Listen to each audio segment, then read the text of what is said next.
Kamusta po YouTube? Magandang umaga, tanghali, at good evening po sa inyong lahat. Siyempre po sa mga bisita. At lagi po naming nakakasama dito po sa Papong TV. Ako po ay lubusang nagpapasalamat sa inyong lahat mga kapatid. Kung bago kayo dito, huwag niyong kalimutan mag-subscribe. Siyempre po, paki-like na rin po, paki-hit nyo na rin po yung notification bell, paki-share na rin po yung ating vlogs mga utol para marating naman po natin yung mga kaibigan po natin na gusto po nating alalayan dyan. At tulungan, araw-araw po tayo nag-upload dito po sa Papong TV mga kapatid, kaya marami po tayong malalaman. Mga utol, kung tayo po ay halimbawang namumblema ngayon, kung papaano natin maibabalik ang ating ex, kung saan maalala po niya or magkakaroon po siya ng mga certain regrets sa mga pinagsamahan o naging relasyon nyo, ito na po ang pag-uusapan natin ngayong araw na to mga kapatid. Mga paraan para pagsisihan niya ang nangyaring breakup, third party, problema, rejections, yung dalawa.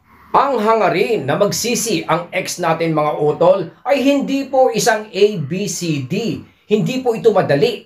Hindi po ito ganun ka-easy tulad po ng mga teleseryeng nakikita o napapanood po natin na ganun-ganun lang biglang magsisisi na po kaagad. Pero Coach Pops, bakit po sa iba ay ganun lang po kadali? Opo, nawi-witness at nakikita na po natin na medyo marami-rami na rin pong nagsisi at nakagawa po at nagsucceed dito. At sa mga nakagawa nito ay parang hindi sila nahirapan, tama po ba? It seems na merong paraan silang ginawa. Seems easy and uncomplicated for them. Bakit? Pero alam nyo ba kung bakit po nila nagawa yon? At tipong hindi sila nahirapan, trouble-free na nagawa nila yon dahil meron po silang solid amount of confidence kapatid. Kung wala kayo nito, mahihirapan po tayo. Dahil kung wala tayong sapat na kumpiyansa utol, hindi po tayo magtatagumpay sa laban na to. Kumpiyansa, confidence, lagi natin binabanggit yan, nababasa sa ilang libro, nakikita rin po natin yan sa mga nagsasucceed na tao. All 72 professional bout po ng ating pambansang kamao na si Manny Pacquiao na meron pong 8 or iilang talo. Pero lahat po ng pag-akyat ni Manny sa lona, may training pero meron siyang hindi iniwanan. Yan po yung lagi niyang ibinaon, kumpiyansa. Yan na yan po mga kapapong ang pag-uusapan natin sa araw na to. At hindi ko po kayo iiwanan at sasamahan ko po kayo sa talakayan na to. Pero bago tayo umusad, lagyan po muna natin ng patalastas. Ayun o.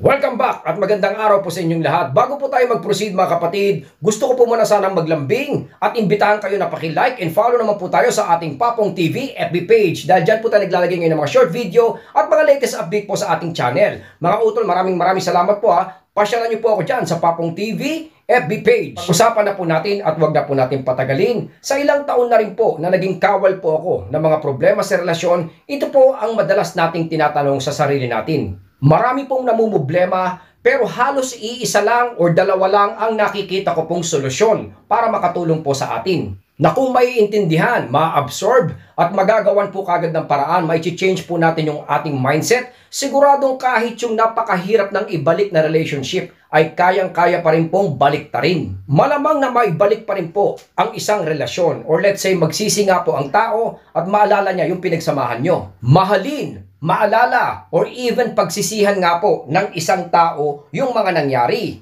Ito po mga utol, yung tinatawag po na placement. Sa iba po, ang tawag po dyan is positioning. Na may kahulugan sa usapang relasyon na kung paano mo ipoporma o ilalagay ang sarili mo after po ng isang breakup or ng isang problema. Dito po kasi tayo babantayan at titignan, i-judge. It will play a very important role na kung wala ka po dun sa posisyon na gusto nilang makita or karapat-dapat kung saan you will have that extreme chance sa kanya, ay wala din pong mangyayari. That's why placement sa tamang oras ang magiging susi po natin dito mga kapatid. To make it clear nga po na kung sa mga past situations na kung saan gumawa ng paraan ang iba to get their attention back or did ways para magsisi siya sa nangyari, kung saan sila nag-fail mga kapatid. Ang iba dito pumalpak ha.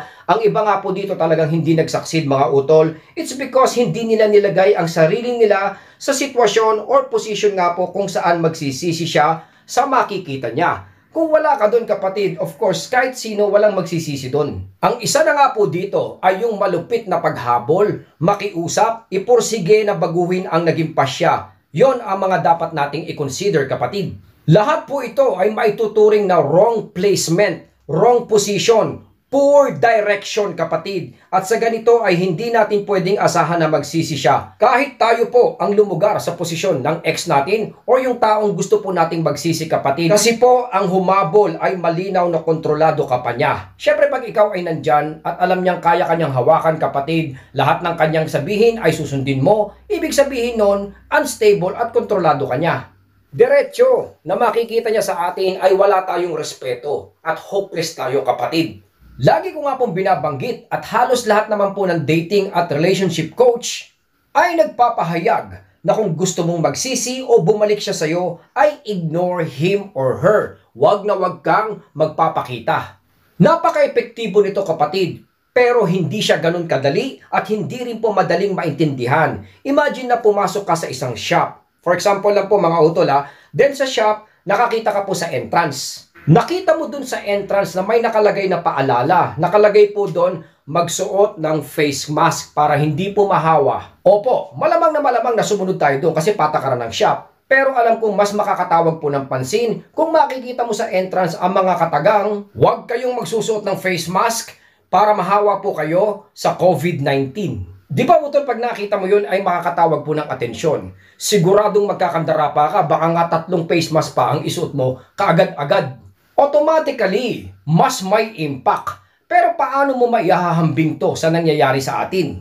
Yung maihahambing mo sa nangyayari sa atin kung saan magsisisi siya, halos simple lang naman din ang paliwanag dyan, mga kapapong. Maging positibo ka sa paningin at mga mata niya, kung saan makikita niya na hindi mo siya kailangan para mag-succeed ka. Hindi mo siya kailangan para sumaya at halos hindi mo siya kailangan para maabot po yung goal mo sa buhay. Then once na na-achieve mo na yan, kapatid, dito na niya unting-unting mararamdaman na habang nakikita niya yung nagiging okay ka o nagtatagumpay ka nga po, unti-unti po niyang mararamdaman na numinipis yung koneksyon at pag-asa nyo sa isa't isa. I know, hindi siya interesado at first, pero pag ginawa po natin to, papasok po at tatawag po ng atensyon niya. Dito papasok yung tinatawag po nating realization. Unti-unti po niyang maiintindihan at magkakaroon po siya ng self-doubt sa sarili at sa atin. I-deprive mo siya, kapatid, sa makatao. Napakaganda at napakasayang atensyon at pagmamahal na naipakita mo sa kanya before.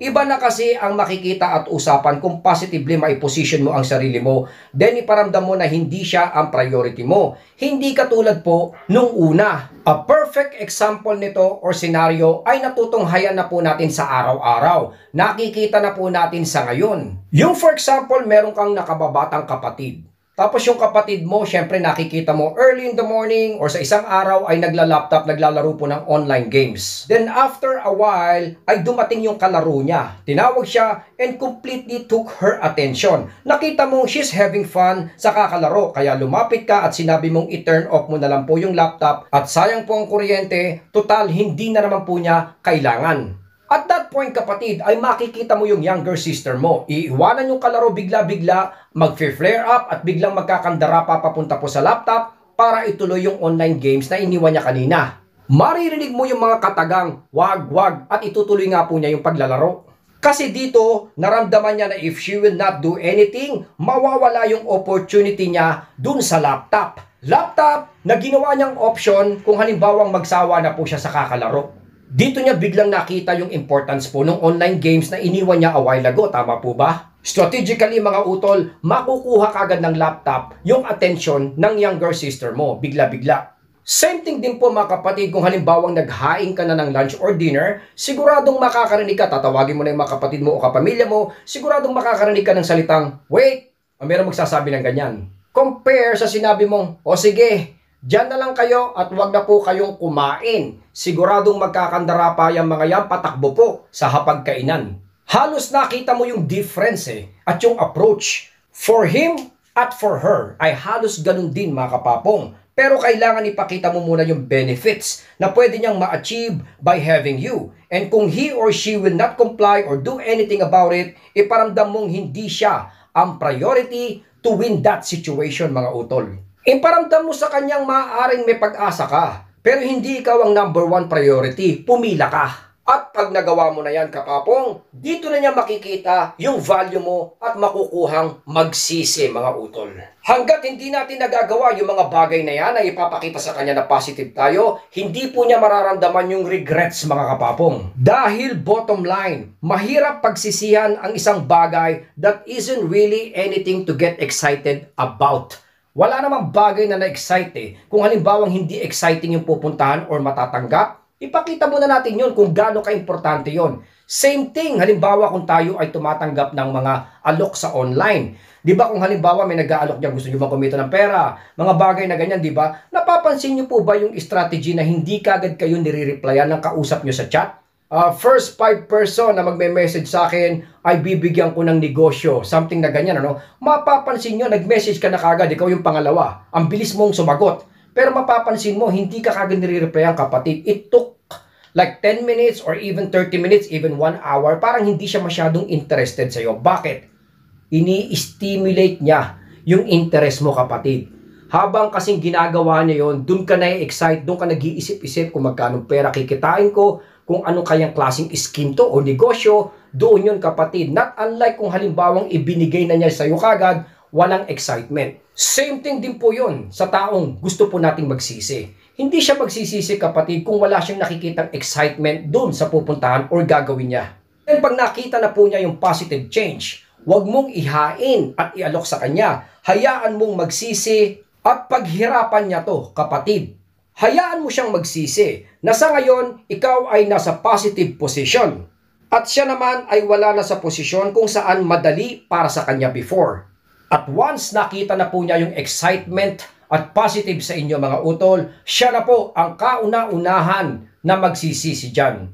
Maraming salamat po sa inyong lahat. I hope na nakatulong po tayo today. Suportahan po natin, mga utol, ang mga YouTuber na Pilipino. Siyempre po, bantayan po natin ang ating mga pamilya, mga mahal po sa buhay. Maraming salamat po. Papong TV.